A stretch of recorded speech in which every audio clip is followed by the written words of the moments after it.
Seorang suami pasti akan mencari nafkah untuk kehidupan lebih baik bagi istri dan anak-anaknya. Berangkat pagi pulang malam adalah hal yang biasa dilakukan. Bahkan beberapa lelaki juga rela jauh dari istri dan anak-anak demi untuk mencari nafkah.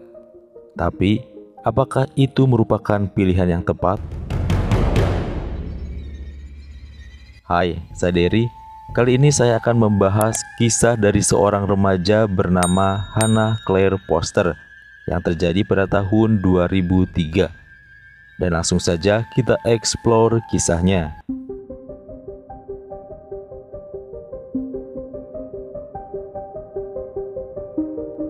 Kisah kali ini masih terjadi di Inggris, tepatnya di Southampton. Di sana tinggal satu keluarga kecil yang harmonis dan penuh cinta. Keluarga itu terdiri dari 4 anggota, yaitu sang ayah yang bernama Trevor, ibu bernama Hillary, anak pertama bernama Hannah, dan anak kedua bernama Sarah. Dan kita akan fokus terhadap sang anak pertama, yaitu Hannah Claire Foster. Tahun 2003, usia Hannah sudah 17 tahun, dan ia baru saja lulus dari sekolah menengah atas dan sedang mempersiapkan diri untuk menempuh pendidikan di bangku kuliah. Rencananya, Hannah akan mengambil jurusan kedokteran sesuai dengan minatnya. Hannah sengaja mengambil kedokteran agar ia bisa membantu banyak orang.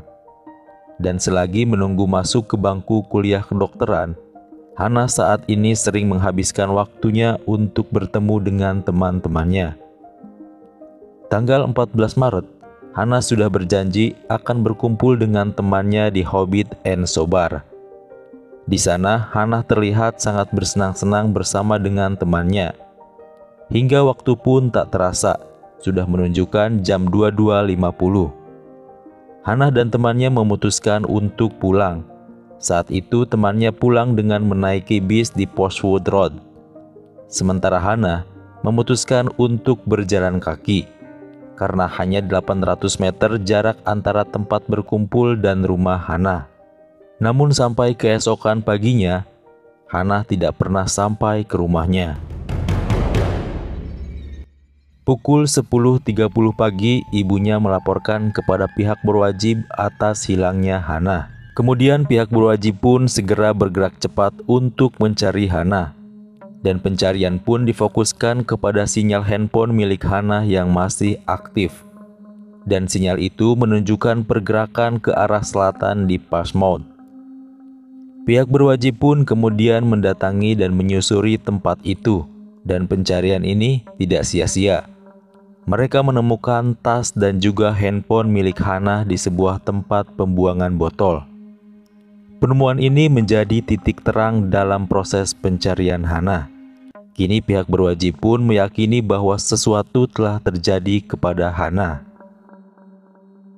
1 hari berlalu. Tidak ada jejak yang lain lagi yang ditemukan untuk mengungkap keberadaan Hannah. Dan ini sangat menyulitkan dalam proses pencarian. Namun tentunya tidak membuat pihak berwajib putus asa. Hingga 2 hari berikutnya, pencarian diperluas lagi sampai keluar wilayah Southampton. Dan di sana, ditemukan tubuh Hannah yang sudah tidak bernafas di sebuah semak-semak di Allington Lane. Tubuh Hannah pun kemudian dibawa untuk dilakukan autopsi. Dan hasilnya ditemukan cairan pria di baju Hannah. Selain itu, hasil postmortem juga menunjukkan bahwa Hannah telah digagahi oleh seseorang. Namun sayangnya, cairan pria yang ada di baju Hannah tidak cocok dengan siapapun yang ada di database. Kemudian pihak berwajib juga menemukan histori panggilan di 999 pada pukul 23.00 saat Hannah hilang. Dan panggilan itu berasal dari handphone milik Hannah.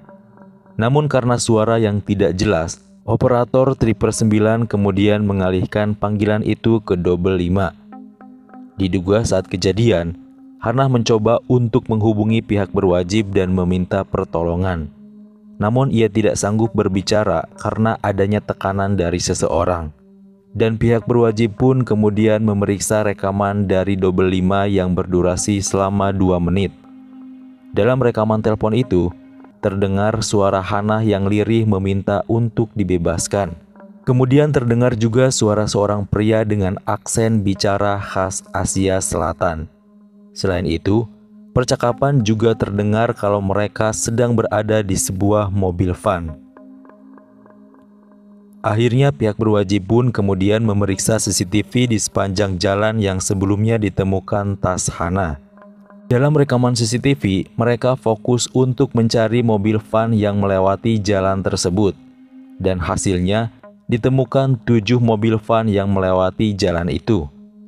Dan untuk memeriksa 7 mobil van, bukanlah pekerjaan yang mudah. Namun tidak lama kemudian, petunjuk pun akan segera ditemukan. Salah seorang supervisor dari perusahaan Hazelwood Food melaporkan kepada pihak berwajib bahwa ia mencurigai karyawannya yang bernama Maninder Pal Singh Kohli atau biasa disebut Kohli. Kohli saat malam kejadian membawa mobil van perusahaan karena dia tidak memiliki kendaraan pribadi. Rute yang dilalui Kohli pun sesuai dengan yang dirilis oleh pihak berwajib. Dan Kohli memiliki goresan baru di wajahnya dan tidak dapat menyelesaikan shiftnya pada hari berikutnya. Atas laporan itu, pihak berwajib kemudian memeriksa mobil yang telah digunakan oleh Kohli. Dan di mobil itu mereka menemukan cairan pria beserta cairan merah. Dan setelah dilakukan pemeriksaan, cairan pria itu cocok dengan cairan yang ada di baju Hana. Dan cairan merah itu adalah cairan milik Hana. Sekarang pihak berwajib sudah meyakini bahwa Kohli ada di balik lenyapnya Hana. Kini mereka pun segera mendatangi rumah Kohli. Namun sayangnya, Kohli sudah tidak ada di rumahnya. Hanya ada istri dan 2 anaknya yang ada di sana. Menurut sang istri, Kohli telah pergi ke negara asalnya yaitu New Delhi, India. Kohli telah pergi pada tanggal 18 dengan alasan akan mengunjungi ibunya yang telah koma. Dan pencarian Kohli di India pun bukan hal yang mudah. Inggris dan India belum memiliki perjanjian ekstradisi. Selain itu, kakak Kohli juga merupakan pihak berwenang yang ada di India. Sehingga pencarian Kohli pun sempat terhenti selama 15 bulan. Keluarga Hana pun tidak tinggal diam. Kemudian mereka mengunjungi India selama 10 hari. Di sana mereka melakukan jumpa pers dengan media-media yang ada di India. Keluarga Hana pun menceritakan secara detail perihal kejadian yang dilakukan oleh Kohli kepada anaknya Hana.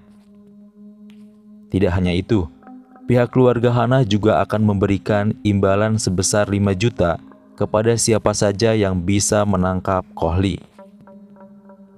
Berita ini pun kemudian dengan cepat tersebar ke beberapa penjuru yang ada di India. Dan tidak lama kemudian, salah satu pihak berwajib India yang sedang tidak bertugas menemukan Kohli di kawasan Darjeeling. Saat itu Kohli menaiki bus bersama dengan istri barunya yang akan menuju ke Nepal. Kohli telah menyamar dengan menggunakan nama baru. Saat ditangkap, Kohli pun pasrah. Ia mengaku bahwa saat ini ia telah lelah dan terus menghindar saat melakukan penyamaran. Kohli pun kemudian dilakukan pemeriksaan, dan ini keterangan dari Kohli. Saat malam kejadian, ia tengah berjalan menggunakan mobil van perusahaan. Dan di perjalanan, ia melihat seorang gadis yang sedang berjalan seorang diri.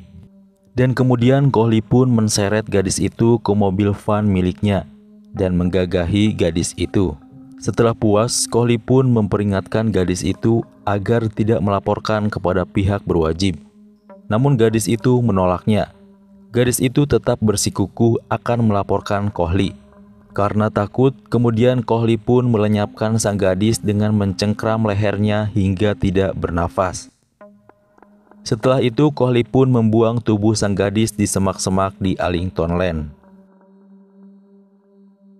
Tahun 2007, setelah 3 tahun dihukum di India, akhirnya Kohli pun resmi diekstradisi ke Inggris.